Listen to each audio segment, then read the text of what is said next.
All right, good morning. Morning. Good to see you all this morning here in I think we live in the Pacific Northwest now.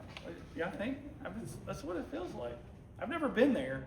This is what I imagine that it's like. So we are studying what most people call the Sermon on the Mount. I like to call the words that change the world. And so before we jump back in, a couple things I want to note. When we were talking about the Beatitudes, which was last 2 weeks, we've been talking about the Beatitudes. We talked about whether these blessings come on earth or whether they come in heaven. Right? That's one of the questions we have. And I noticed something about this. We said there were 3 sets of 3. In the first set, it's very clear that he's talking about here on earth because he says the meek will inherit the earth. And if you're going to inherit the earth, I think there needs to be an earth, all right? But when you get to the very last beatitude, it's very clear that that happens in heaven. I mean, when it says heaven, and that could mean skies, heaven doesn't always mean heaven, like what we think of where God is. But it's very clear that that's what it means because he references the prophets. You'll get a reward like the prophets did who were persecuted, and we know that the prophets were dead. They were persecuted to death. So that has to happen in heaven. And so what we see is this progression of like from earth to heaven, and then the things in the middle, you're like kind of unclear. Does this happen in earth or does it happen in heaven? And this is actually going to be an important thing because this idea of the kingdom of heaven, we're going to get really confused. Like, wait a minute, is it here? Is it already here? Is it coming? Is it coming in the future? Yes. Yes, it is. That's the answer, and we'll get to that. We'll get to that later. But we see this progression, and there's going to be another progression here. So we already talked about the threeness. This whole sermon is based around 3. There's either 3 sets of 3, 2 sets of 3, and within one of them there's going to be 3. Within that there's going to be 3. The whole thing is centered around 3. You're going to see 3 everywhere. At least you should. At least you should. All right. There's another piece of context we got to know. Okay. Anyone ever heard of Hillel or Shammai? Anybody? Oh yeah, I got a couple of nods. Got a couple of nods. Hillel and Shammai. They don't come up very often, but you should know who they are. Anybody ever heard of Donald Trump? Who? Yeah, exactly. Anyone ever heard of Joe Biden? Who?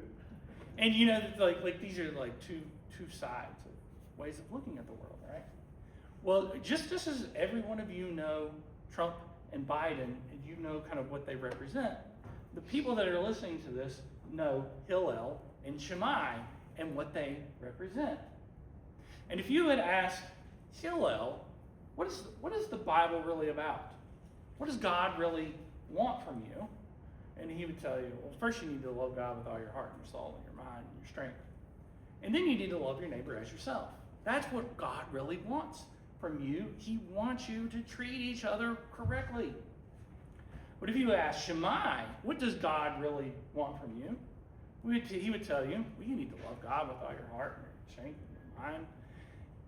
And you need to keep the Sabbath. You need to remember the Sabbath and keep it holy. You need to follow all the rules and the regulations, and we need to come up with more rules and regulations, and you need to follow these regulations, and God will be happy with you. These are the 2 sides, okay? And although we don't have the Sabbath, at least in this part of the sermon, it is there. It's the huge context of what they're talking about, okay? You need to know that to understand this. Because it would be like jumping into our politics, or they're having a speech that someone gave about politics, and you've never heard of Trump or Biden or what they represent or what these 2 sides think, you'd be lost, okay? So hopefully that's enough context. You got this view that thinks that the Old Testament is about how we relate to each other and being kind to each other. And this other view that thinks that the Old Testament is about all the rules and regulations and following them to the T. Okay? All right. Any questions or anybody thinking about the Beatitudes and have any insights this week that they want to share? I think the Beatitudes was Jesus teaching us how far away from God we had drifted, because he says, you have heard it was said of old. Oh, wow. I like that. See, I like that. I think that's what it was. Yeah. Well, we're getting ready to get into the sayings, and there's 6 of them. That's multiple of 3, by the way. But okay, I like that. So, anything? No? All right. Before we get to these sayings, we got this little passage here. It starts in verse 17. Anybody want to read Matthew 5:17 through 20? All right. Do not think that I have come to abolish the law or the prophets. I have not come to abolish them, but to fulfill them. For truly I tell you, until heaven and earth disappear, not the smallest letter, not the least stroke of a pen, will by any means disappear from the law until everything is accomplished. Therefore, anyone who sets aside one of the least of these commands, and teaches others accordingly, will be called least in the kingdom of heaven. But whoever practices and teaches these commands will be called great in the kingdom of heaven. For I tell you that unless your righteousness surpasses that of the Pharisees and the teachers of the law, you will certainly not enter the kingdom of heaven. Okay. All right. Now, I don't know if you all noticed that there, but Jesus said, let me just repeat the first thing. Do not think that I have come to abolish the law or the prophets. I have not come to abolish them, but to fulfill them. Okay? Now, that would be enough, right? Is that pretty clear what he's doing? But instead, I'm just leaving it there. He's going to add 3 things. Like, he's going to make this so abundantly clear. It's almost like he's like, they might miss the point. I need to make it clear. And watch his language, like the smallest letter, the least stroke of the pen, the dot above the I, the cross that you make on the T, the least one. Anyone we're not gonna leave anything out. We're not gonna set anything aside.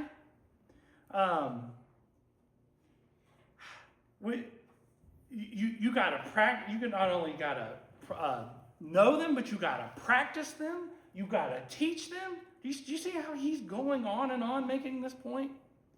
It's almost like I was like, hey, could somebody go get me a cup of water? And then I went on like, man, I am really thirsty. My throat is so dry. I could really use some water. I went on for about 5 minutes talking about how I need some water. Just to make it clear that, like, somebody should go get me some water. By the way, I'm fine. I have water on the way. Okay? But do you see what he's doing here? Like, how he has went on and on and on about this? Is anybody questioning here? Like, is he going to set the law aside? No. I mean, he has made it abundantly clear. And let me tell you why. Because we're going to have these 6 sayings. And the first one is going to be pretty easy to see that he is affirming the law, he's fulfilling it. And then it's going to get harder and harder and harder to see how he's affirming the law, okay? Sounds like he's really on the side of Shema here. Is he on the, or you see where at first he seems like, he's really on the, yeah, I see what you're saying. Keep all these laws. I was going to say, yeah. It almost seems here like he's on this side of, you need to be strict. You need to follow every single letter that's in these. You need to follow them. Oh, I like that. I mean, you had me there because I'm like, no, I think you got them mixed up, John. So you didn't have them mixed up. Okay. Yeah. And a similar comment was when he says, unless your righteousness surpasses that of the Pharisees and the teachers of the law, you will certainly not enter the kingdom of heaven. And of course, hopefully people are going to understand what he means by that, by the comments that follow. But I'm wondering if when people first heard that, what do you mean our righteousness got surpassed that of the Pharisees? Because the Pharisees add so many things. They have so many extra strict rules. And you're what are you about to tell us, that we need to be more like the Pharisees? Because a lot of people couldn't be like the Pharisees, and the Pharisees added stuff. But Yeah. Jesus, of course, he's going to describe what kind of righteousness he's looking for. But that also would give people, pique their interest, but also make them wonder, what do you mean we need to surpass the righteous of the Pharisees. Man, you're just making me wish that I was so much of a better teacher, because this is so much more beautiful than I can explain. So part of what he's going to do is there's this progression of like, you notice here that he says, unless you practice, okay, you're going to be called least in the kingdom. Where is it here? Okay, if anyone sets them aside, you become least in the kingdom. And then at the end, he's like, unless you surpass the Pharisees, you will not enter the kingdom. You see how that's like getting worse? Like you're in it, but you're least. And then now at the end, you're not in it at all. But what's happened on the other side is, what makes you least? If you set one aside, you become least. And then at the end, what makes you not in it at all? Unless you surpass the Pharisees. Well, and the Pharisees aren't just like setting one aside. They're making up new ones. Every day they're making up new ones. And so you see how it's gotten like more and more strict on the one hand, and then more and more consequences. So it's so much easier in this one. Let's just read the next one because it's so much easier to see it here. Okay. Anybody want to read 21 through 26? I'm going to show you the same thing in this. Okay. You have heard that it was said to people long ago, you shall not murder, and anyone who murders will be subject to judgment. But I tell you that anyone who is angry with a brother or sister will be subject to judgment.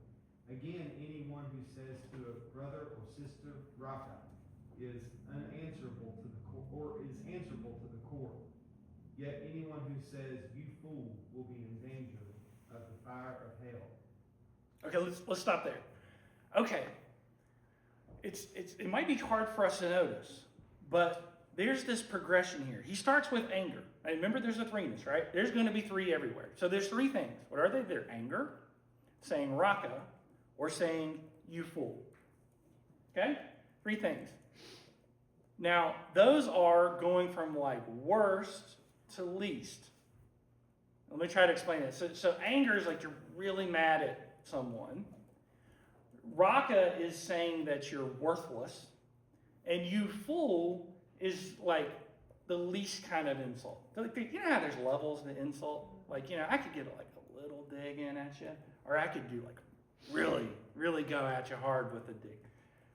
That Raka and you fool are like, Raka's like really going for an insult, and you fool's just like just a casual little insult.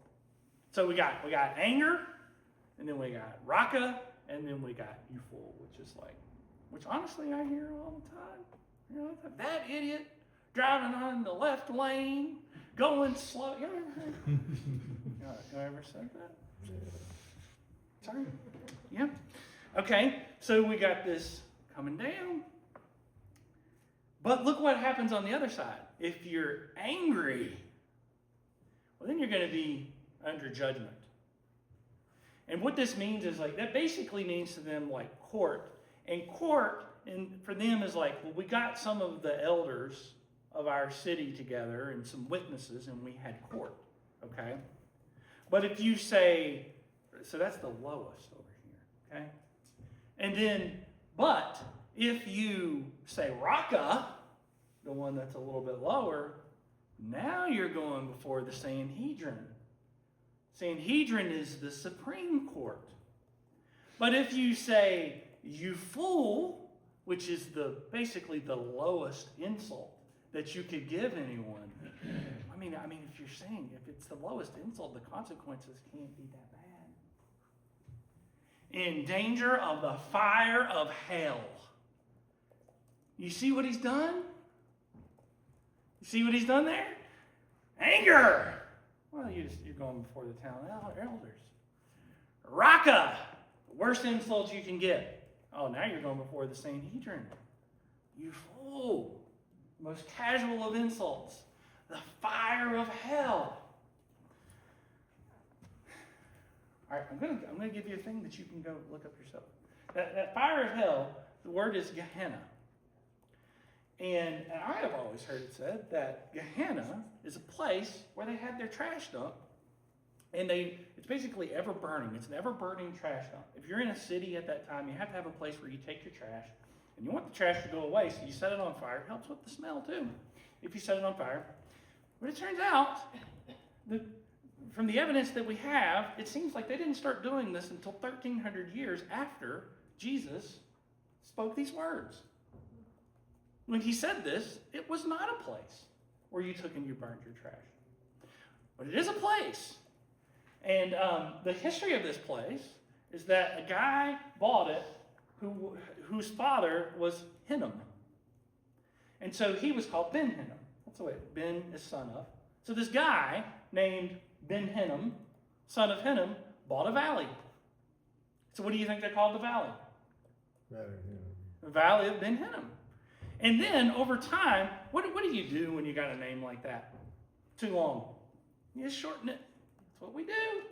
If your name is 4 syllables, you're getting a shorter nickname. Okay? So it eventually became Gehenna, which is a shortening of Valley of Ben Hinnom. And it was a place that was nearby in Jerusalem. And if you want to know what happened there, it's in the text. You can go find it. You can go find out what happened in the Valley of Ben Hinnom. And terrible things happened there, and the prophets talk about it. And you can go see what it is. Okay, so first thing we've seen is we've got this progression. But we gotta step back. This progression of the worst offense gets the least judgment, the least trouble, and they keep going opposite each other. But what is Jesus doing here? What is Jesus doing here? Is he, first off, is he abolishing the law, or is he filling the law up? He fulfilled it all. He abolished it when he died on the cross. That's where it was abolished, because grace took over then. I mean, it says here that until heaven and earth pass away, until heaven and earth pass away, it's not going anywhere. But when he said, okay, there's something else we need to know here. He said, you have heard that it was said to people long ago, you shall not murder. Who said that? God said it. Right. Or Moses, technically. It's in the 10 Commandments. It's a direct quote from law. Now, we have in English here this word but.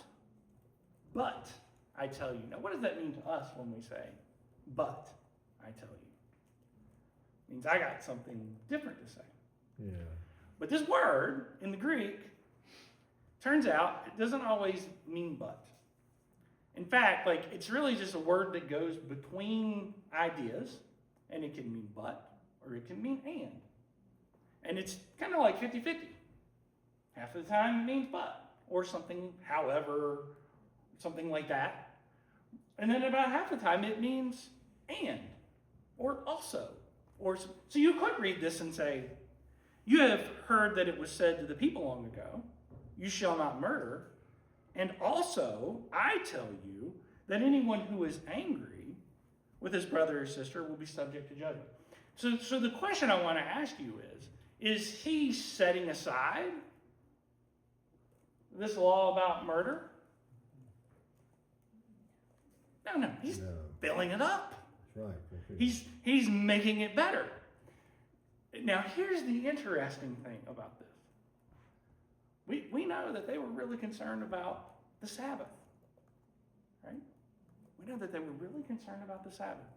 And so when Jesus says, I'm not going to set aside the law, I'm going to fill it up. They were probably expecting, this guy's going to tell us how to follow the Sabbath. And now let's work with this a bit, okay? Now, if I told you, I really need you all, I really, really need you all to not murder anyone. Okay, I need you go out the rest of your life and not murder anyone. All right, we good? You got any questions? Any questions? Now, what if I told you all, what if I stood up here, and I'm not saying this, okay? I'm not saying this. What if I told you all that from now on, you all need to go and remember the Sabbath and keep it holy, and don't do any work on the Sabbath? You got any questions? Anybody have, you know what I mean? Anybody have any questions? Define work. Yeah. What? There are an infinite number of questions, right? Yeah. And do you see why they sat down and debated about this all day? Because like, well, wait a minute, I gotta eat, right? Oh yeah, of course you gotta eat. Well, like, can I make food? What are you talking about? Are you preparing a 5-course? Are you slaving all day making pasta from scratch? I don't know, maybe not. Are you putting some Pop-Tarts in the toaster? I think that's fine. I think you can put some Pop-Tarts in the toaster. And so, like, there's a million questions. There's an infinite number of questions about this. And so the thing that they had been debating and, like, coming up with all this stuff to fill up, you see how they're filling up the law? They think they're filling up the law. I'll get to it. They think they're filling up the law, right? By talking about the Sabbath, and Jesus comes along and picks out the thing that no one had any questions, that nobody was, I didn't need it filled up. Jesus, I was fine. Until you came along and said, I'm going to fill up the murder part that nobody thought needed filling. He's going to fill that up. And then what does he say about it? First thing, don't be angry with your brother or sister. And what do you think everybody was like? I've been angry about this Sabbath thing for a while. Don't you say that anyone's worthless. I just did that. Maybe I didn't say it, but I thought it. Don't you call anyone you fool. 7 times yesterday. 7 times. But listen, God, I was driving on the interstate. Come on. You know what I'm talking about, don't you? Yeah. Oh, yeah. You know what I'm talking about. You see what he's doing. It's beautiful. Oh, it's beautiful. He's feeling it.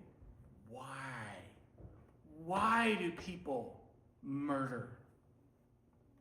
Why do you think people murder? What drives someone to murder someone? Anger turns into rage, and rage is the worst part of it all, because that's what causes you to carry out what you're angry about. Anger. The biggest reason why someone murders someone else is because they're angry. Not the only reason.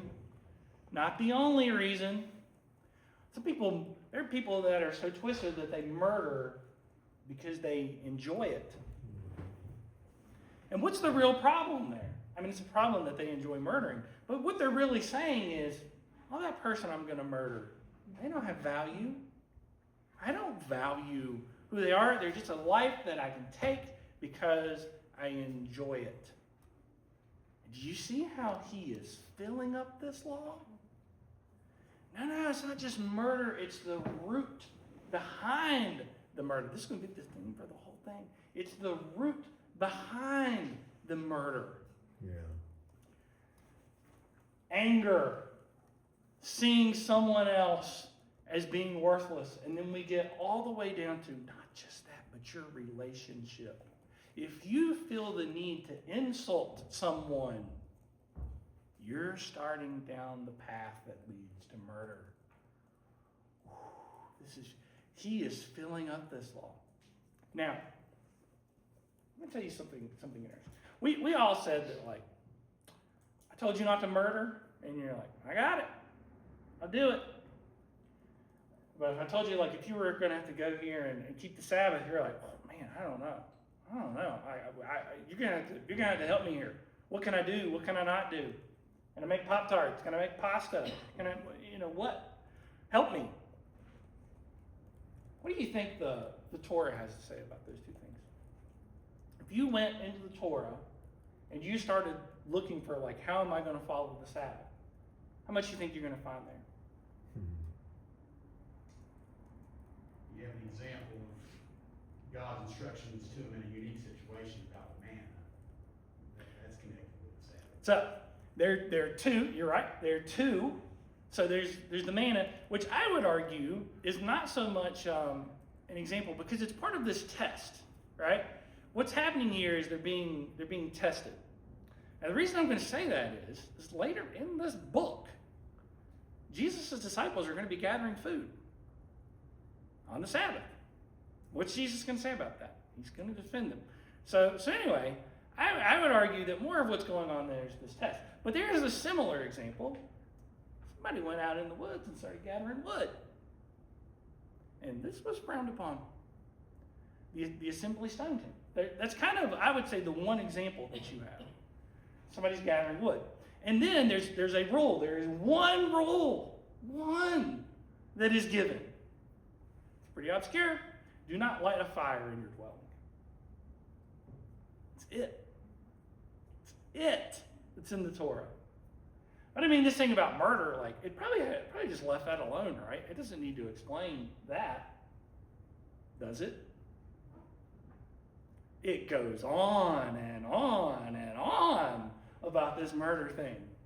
Because you need to know the difference between murder and manslaughter. And what if two people are fighting and they accidentally injure a woman who's pregnant and she gives stillbirth?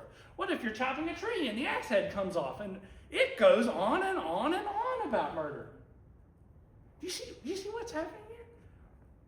The thing in the Torah that the Torah is like, I really don't have much to say about the Sabbath.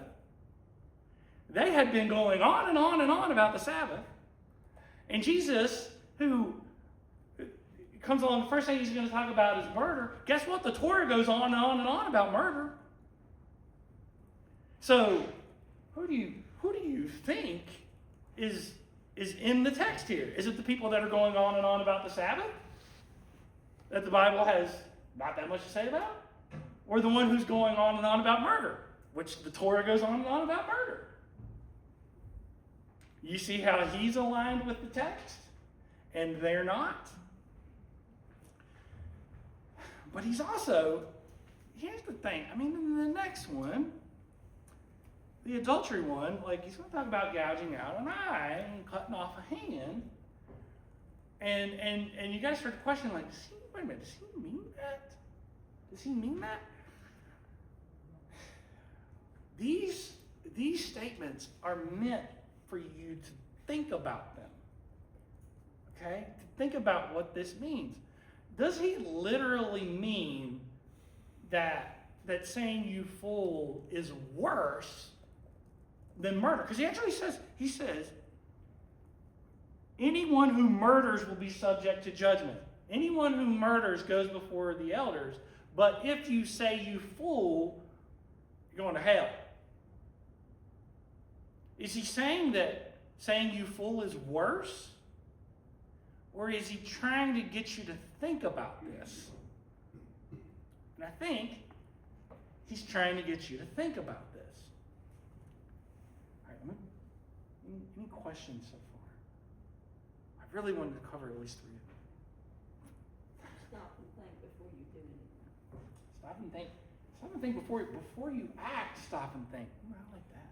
I like that. Jesus said if you're angry at someone without a cause, so that stipulates that we can have anger. We can. He had anger when he cleared the temple out.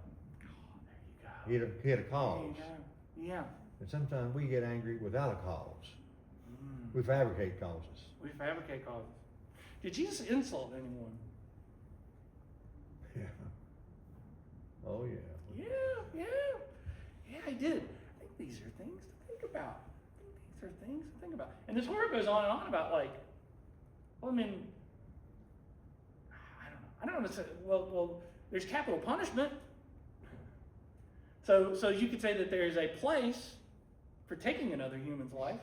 There's war. God orders war. So all of these things, like, they're there to think about, aren't they? Like, so you getting ready to say something? Who, me? Yeah, I can see it. It was there. It was ready to come out. I'm sure you will get there eventually, because there's multiple examples here. Based on all that Jesus says about the Pharisees in his entire ministry, it seems clear that the Pharisees were focusing on, outward things, and he said they're dead inside. Mm-hmm. And so they're either sinful inside and they don't know any better, or they don't care about their inner virtue at all. Mhm. They're sort of hypocritical or whatever. They want to be seen as righteous people, but they're not concerned about the state of their heart and mind before God. And so I take it when he challenges the first century people hearing him teach this, and us in the 21st century hearing him say that our righteousness needs to surpass that of the Pharisees,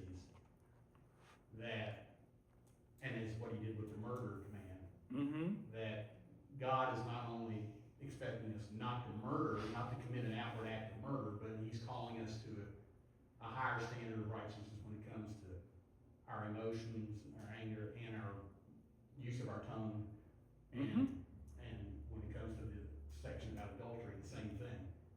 If a Pharisee and other people were feeling good about themselves, a Pharisee might brag, well, I've never committed adultery against my wife, and then, of course, Jesus could counter, well, Yeah. what, have you looked at other women in the inappropriate way? So Jesus, and it's in the Old Testament, I think, that God has been concerned about, he's concerned about the human heart as well as the outward lifestyle. Yeah. But sometimes people focus only on the outward stuff. And so, oh, So- man. You just made me think. David's on the roof, and he sees her.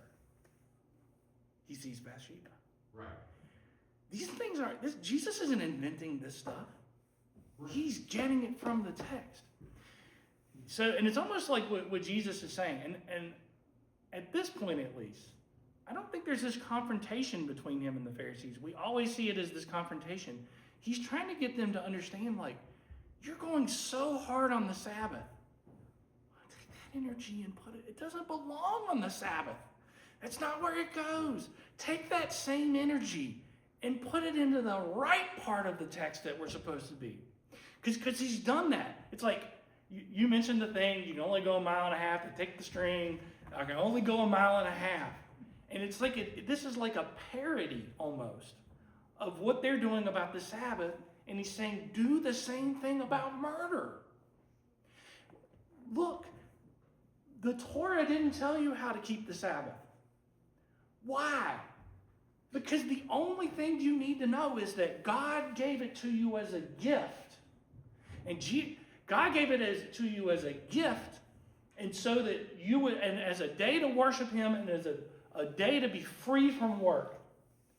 And you turned it into a burden. If you take a gift and you turn it into a burden, you've done something wrong.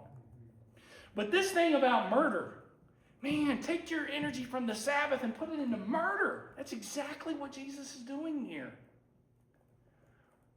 If you would get as creative about pulling on this murder string as you did with Sabbath, we'd be in the right place. Oh, man. Oh, my God. I hope you are okay with like taking our time going through this, because I did not intend for that to happen, but that's exactly what we're doing. This is Jesus' only sermon. This is it. These are the words that change the world. We'll probably hang out here. I think we could probably hang out. So we'll be here for a while.